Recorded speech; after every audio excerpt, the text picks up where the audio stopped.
BJP ರಾಷ್ಟ್ರೀಯ ಸಂಘಟನಾ ಪ್ರಧಾನ ಕಾರ್ಯದರ್ಶಿ ಬಿಎಲ್ ಸಂತೋಷ್ ಬಗ್ಗೆ ಅವಹೇಳನಕಾರಿ ಹೇಳಿಕೆ ನೀಡಿದ್ದ ಪ್ರಕರಣದ ಆರೋಪಿ ಸೌಜನ್ಯ ಪರ ಹೋರಾಟಗಾರ ಮಹೇಶ್ ಶೆಟ್ಟಿ ತಿಮ್ಮರೋಡಿಗೆ ಉಡುಪಿ ಹೆಚ್ಚುವರಿ ಸಿವಿಲ್ ನ್ಯಾಯಾಧೀಶರು ಮತ್ತು ಪ್ರಥಮ ದರ್ಜೆ ನ್ಯಾಯಿಕ ದಂಡಾಧಿಕಾರಿಗಳ ನ್ಯಾಯಾಲಯ ಷರತ್ತುಬದ್ಧ ಜಾಮೀನನ್ನು ಮಂಜೂರು ಮಾಡಿದೆ. ಆರೋಪಿಗೆ ಜಾಮೀನು ನೀಡುವಂತೆ ಕೋರಿ ಆರೋಪಿ ಪರ ವಕೀಲ ವಿಜಯ್ ವಾಸು ಪೂಜಾರಿ ನ್ಯಾಯಾಲಯಕ್ಕೆ ಅರ್ಜಿ ಸಲ್ಲಿಸಿದ್ರು. ಇದಕ್ಕೆ ಸಹಾಯಕ ಸರ್ಕಾರಿ ಅಭಿಯೋಜಕಿ ಮೋಹಿನಿ ಆಕ್ಷೇಪಣೆಯನ್ನ ವ್ಯಕ್ತಪಡಿಸಿದ್ರು. ವಿಜಯ್ ವಾಸು ಪೂಜಾರಿ ವಾದ ಮಂಡಿಸಿ ಕಕ್ಷಿದಾರ ತಿಮ್ಮರೋಡಿ ಅವರ ಬಂಧನದಲ್ಲಿ ಪೊಲೀಸರು ಸರಿಯಾಗಿ ಕಾನೂನು ಪಾಲಿಸಿಲ್ಲ, ಇವರ ವಿಡಿಯೋದಿಂದ ರಾಜ್ಯದಲ್ಲಿ ಎಲ್ಲೂ ಶಾಂತಿಭಂಗ ಆಗಿಲ್ಲ ಹಾಗೂ ಕಕ್ಷಿದಾರ ಹಿಂದೂ ಮುಖಂಡರ ವಿರುದ್ಧ ಮಾತನಾಡಿದ್ದೇ ಹೊರತು ಅನ್ಯ ಧರ್ಮದವರ ಪರವಾಗಿ ಅಲ್ಲ ಎಂದು ವಾದಿಸಿದ್ರು. ವಾದ ಪ್ರತಿವಾದಗಳನ್ನು ಆಲಿಸಿದ ನ್ಯಾಯಾಧೀಶ ನಾಗೇಶ್ ಎನ್ಎ ಆರೋಪಿ ಪರ ವಕೀಲರ ವಾದವನ್ನು ಪುರಸ್ಕರಿಸಿ ತಿಮ್ಮರೋಡಿಗೆ ಷರತ್ತುಬದ್ಧ ಜಾಮೀನು ನೀಡಿ ಆದೇಶವನ್ನ ನೀಡಿದ್ರು.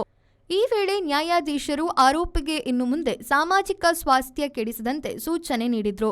ಬಳಿಕ ಪೊಲೀಸರು ಬಿಗಿ ಪೊಲೀಸ್ ಭದ್ರತೆಯಲ್ಲಿ ತಿಮ್ಮರೋಡಿ ಅವರನ್ನು ಹಿರಿಯಡ್ಕ ಜೈಲಿಗೆ ಕರೆದೊಯ್ದು ಅಲ್ಲಿ ಕಾನೂನು ಪ್ರಕ್ರಿಯೆ ಮುಗಿಸಿ ರಾತ್ರಿ ವೇಳೆ ಬಿಡುಗಡೆ ಮಾಡಲಾಯಿತು. ಆರೋಪಿ ಮಹೇಶ್ ತಿಮ್ಮರೋಡಿ ಅವರನ್ನು 3 ಗಂಟೆಗಳ ಕಾಲ ಪೊಲೀಸ್ನವರು ವಶಕ್ಕೆ ಪಡ್ಕೊಂಡ್ರು. ಆ ನಂತರ ನ್ಯಾಯಾಲಯಕ್ಕೆ ಅವರನ್ನು ಹಾಜರು ಮಾಡಿದರು. ಆ ನಂತರ ಸರ್ಕಾರದ ಪರವಾಗಿ ಸಹಾಯಕ ಸರ್ಕಾರಿ ಅಭಿಯೋಜಕ ಆಕ್ಷೇಪಣೆಯನ್ನು ಸಲ್ಲಿಸಿದರು. ಆ ನಂತರ ನಾವು ಮಹೇಶ್ ತಿಮ್ಮರೋಡಿ ಅವರ ಪರವಾಗಿ ನಾವು ವಾದ ಮಂಡಿಸಿದ್ದೇವೆ. ನ್ಯಾಯಾಲಯ ನಮ್ಮ ವಾದವನ್ನು ಪುರಸ್ಕರಿಸಿದೆ. ಇದು ಕಾನೂನಿನ ಹೋರಾಟಕ್ಕೆ ಸಿಕ್ಕಿದಂಥ ಜಯ. ಅದೇ ರೀತಿ ಸುಪ್ರೀಂ ಕೋರ್ಟಿನ ಮತ್ತು ಹೈಕೋರ್ಟಿನ ತೀರ್ಪುಗಳನ್ನು ಉಲ್ಲೇಖಿಸಿದ್ದೇವೆ.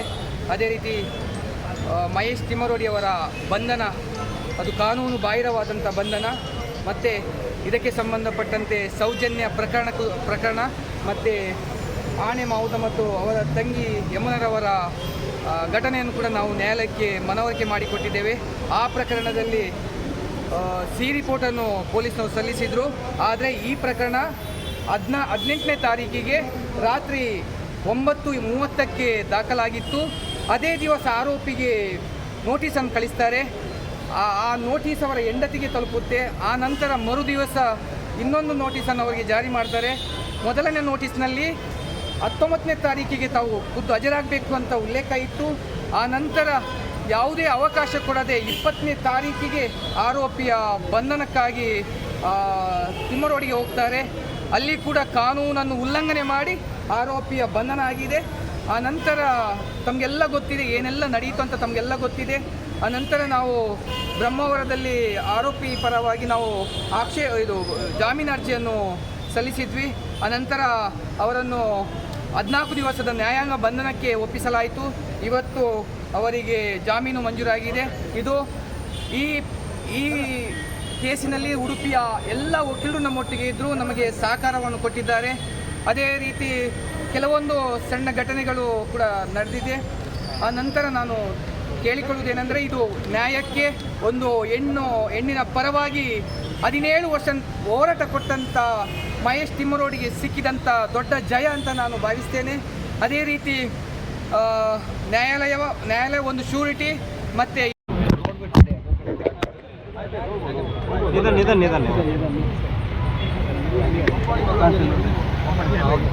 ಇವತ್ತು ಉಡುಪಿಯ ಈ ನ್ಯಾಯಾಲಯದಲ್ಲಿ ನಮ್ಮೆಲ್ಲರ ನ್ಯಾಯದ ಭಗೀರಥ ನಿರಂತರವಾಗಿ 13 ವರ್ಷದಿಂದ ಸೌಜನ್ಯ ಮತ್ತು ಧರ್ಮಸ್ಥಳದ ಪ್ರದೇಶದಲ್ಲಿ ನಿರಂತರವಾಗಿ ನಡೆದಂಥ ಅತ್ಯಾಚಾರ ಕೊಲೆಗಳ ವಿರುದ್ಧ 13 ವರ್ಷಗಳಿಂದ ನಿರಂತರವಾಗಿ ಹೋರಾಟ ಮಾಡ್ತಿದ್ದಂಥ ಮಹೇಶ್ ಶೆಟ್ಟಿ ತಿಮ್ಮರೋಡಿ ಅವರಿಗೆ ಜಾಮೀನು ಮಂಜೂರಾಗಿದೆ.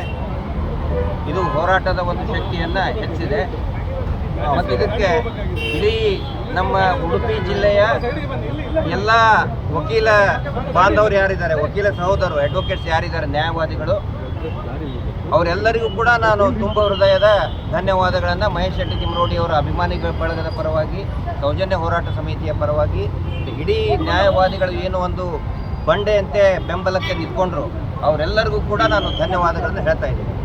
Thank you.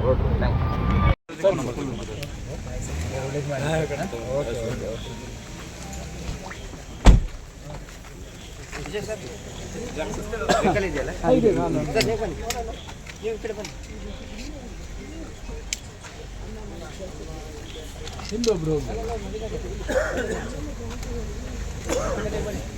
ಆ ಕಡೆ ಬನ್ನಿ.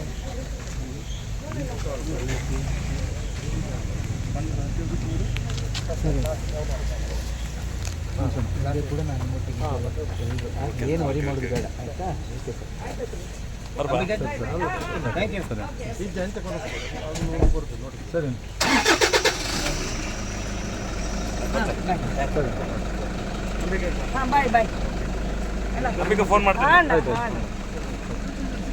ಶ್ರೀಜಿತ್ ವಿ4 news Udupi.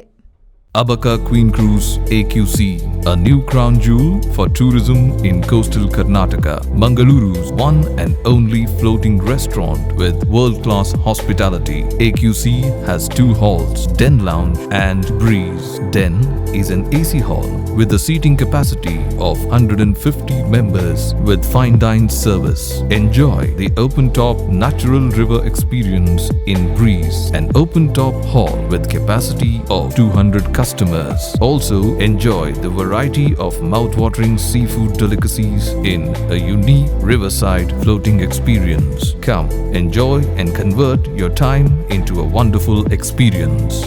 Abaka Queen Cruise, a unit of Digital Planet behind Sri Brahma Babariya Temple, Bokkapatna, Mangalore. For bookings, call 92433 01874.